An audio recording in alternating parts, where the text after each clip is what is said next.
Yes, so we are discussing module 8, that is this concept of state immunity, wherein we have to see the four different topic, that is state immunity and the nature and extent of that immunity. Either it is absolute immunity, restrictive immunity, and waiver of immunity.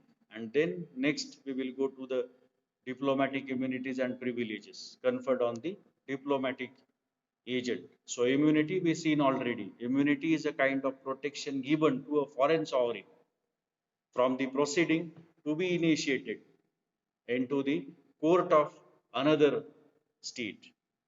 In case of international law, for national law, in the same territory, certain privileges were given to certain person. They cannot be prosecuted for certain offenses. Here, under the context of international law, we have to see the state sovereigns or sovereign state are immune from the jurisdiction of foreign courts. This concept is called as immunity because state again, it is linked with the principle of territorial sovereignty, and the maxim king can do no wrong. So they enjoys immunity.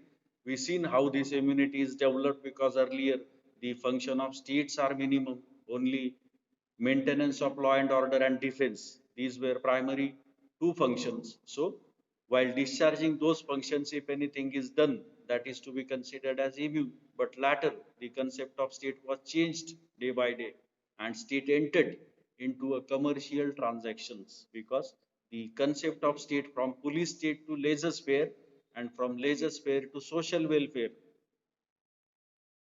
is into social welfare is converted. Indian constitution born in the during the era of social welfare itself, because you seen in the silent picture of Indian constitution itself, it is a modern constitution. Modern in the sense it was prepared after studying the majority constitutions of the world. So we are in the phase of social welfare when our constitution is prepared.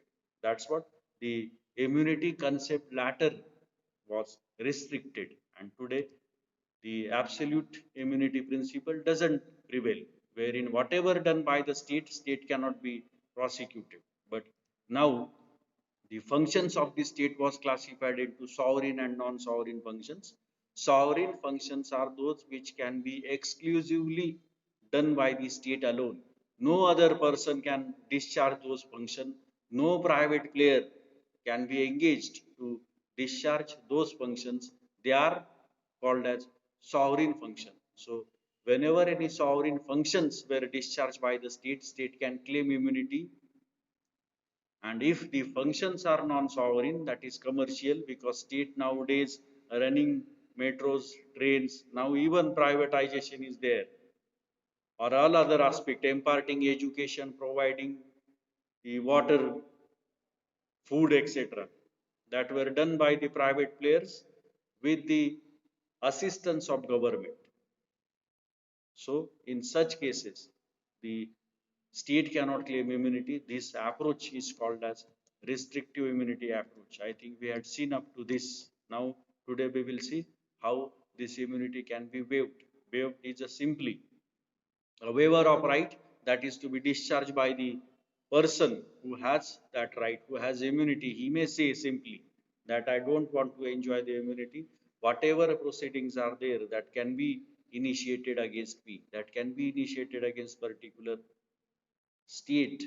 So, waiver of immunity connotes the willing submission of a foreign sovereign or sovereign representative, if he is a diplomatic agent, to the jurisdiction of the court in another state. So, a state voluntarily submits to the jurisdiction of another state. This notion is called as waiver of immunity. Not only state, but the representative of concerned state may also submit oneself for the jurisdiction of court. So immunity belongs to the state and not to the individual beneficiary. Therefore, it is only the state and not the individual beneficiary can waive the immunity in case of international law we are talking about. Hence, it is only the state that has the capacity to waive the immunity. So in international law, individual cannot waive the immunity because though individual is representing the state in the foreign country. So Immunity has to be waived by the state, even though wrong is done by the individual on behalf of that particular state. So, in a memorandum entitled Department of State Guidance for Law Enforcement Officers with regard to personal right and immunities of foreign diplomatic and consular personnel, the point was made that waiver of immunity does not belong to the individual concerned. So this was issued in the guidelines that the waiver of immunity does not belong to the individual concerned, but it is for the benefit of the sending state. ज्या राष्ट्रानं तुम्हाला प्रतिनिधित्व करायला पाठवलंय दुसऱ्या राष्ट्रामध्ये त्या राष्ट्राला ती immunity wave करावं लागेल. तुम्हाला तुमच्या वैयक्तिक स्टेटसवर ती इम्युनिटी वेव करता येणार नाही. In short, the waiver of immunity can be exercised by state only. So the issue of waiver is provided in Article 32 of the Vienna Convention on Diplomatic Immunities. This convention we are going to see further, but the Article 32 of that convention provides for the waiver of immunity. That immunity can be waived by the state under particular circumstances. So these are the four aspects relating to the waiver of immunity.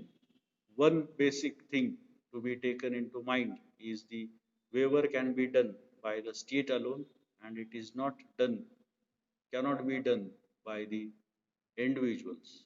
Now, role of individuals in immunities and privileges. Role of individual means the role played by the diplomatic agent and what those diplomatic agents are and what kind of immunities and privileges they enjoy, that we now study here.